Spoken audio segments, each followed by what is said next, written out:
अस्सलाम वालेकुम दोस्तों। हिस्टोरिकल वर्ल्ड की एक और तारीखी वीडियो में आप सबको खुशामदीद कहता हूँ।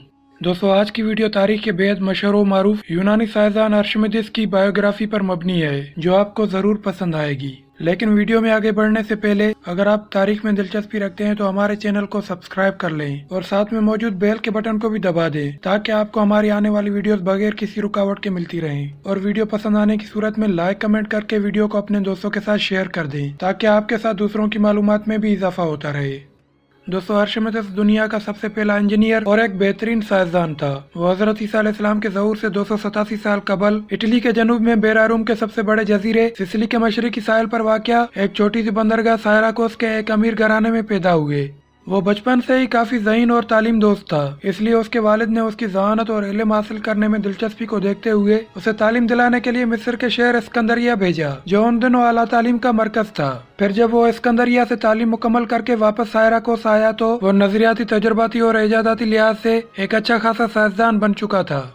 दोस्तों, आर्शिमिदिस की पहली इजाद एक ऐसा आला था जिससे पानी को निचली सतह से ऊपर लाया जा सकता था। इसको आर्शिमिदिस का पेच भी कहा जाता है। ये एक खोखली पेचदार नाली थी, जिसके निचले सिरे को पानी में डुबोकर अगर जोर से घुमाया जाए तो दरिया और तालाब वगैरह का पानी बालाई सतह पर वाक़या खेतों को दिया जा सकता था। आर्शिमिदिस अपने दौर का वाहिद साइंसदान था जो लीवर और चरखियों के इस्तेमाल को जानता था।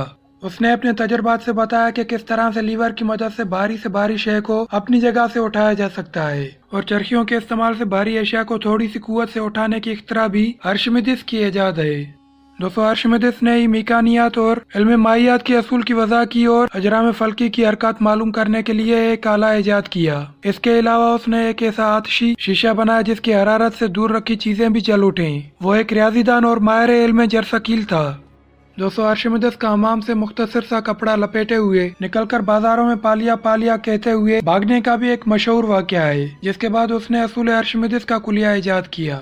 वाक़या कुछ यूं है कि सायराकोस के बादशाह हीरो ने अपना सोने का ताज बनवाने के लिए शाही जरगर को दिया, और जब ताज बनकर आया तो बादशाह ने उसे बहुत पसंद किया और जरगर को उसकी मजदूरी के अलावा बहुत सारा इनाम देकर रुखसत किया। लेकिन कुछ दिनों के बाद बादशाह के मुखबिरों ने खबर दी कि जरगर ने ताज में सोने के साथ चांदी का कोट मिलाकर वजन पूरा किया है, और जब जरगर से पूछा गया तो उसने इल्जाम की पुरजोर तरदीद की। ये देखकर बादशाह सोच में पड़ गया कि इस मामले को कैसे हल किया जाए, क्योंकि वो जानता था कि उसके मुखबिरों की दी हुई खबर कभी गलत नहीं होती। चुनाचे उसने ये मामला आर्शिमिदिस के सुपर्द कर दिया।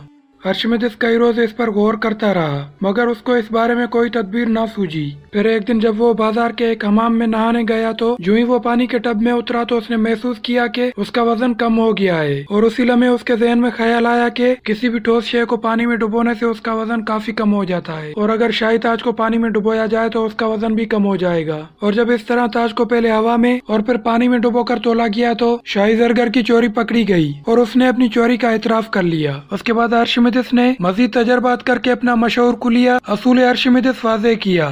दोस्तों, आर्शिमिदिस के जमाने में अभी तोप इजाद नहीं हुई थी, लेकिन आर्शिमिदिस ने लीवर और चरखियों की मदद से ऐसी मंजनी के इजाद की जो तोप की तरह बड़े बड़े वजनी पत्थरों को काफी दूर तक फेंक सकती थी।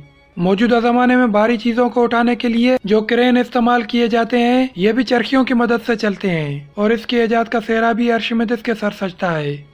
एक दफा जब आर्शिमिदिस के मुल्क पर रोमियो ने समंदर की जानिब से बहरी जहाजों के जरिए हमला कर दिया तो उस वक्त उसके इजाद करदा मंजनीकों ने रूमी हमलावरों के जहाजों को बहुत नुकसान पहुंचाया। उसकी निगरानी में सायराकोस की फौज के सिपाही ऐसी क्रेनों को बरवेकार लाकर लंबे रसों और हुकों की मदद से रूमी जहाजों को ऊपर उठा लेते और फिर बुलंदी से उन्हें साहिल समंदर पर गिराकर तबाह कर डालते।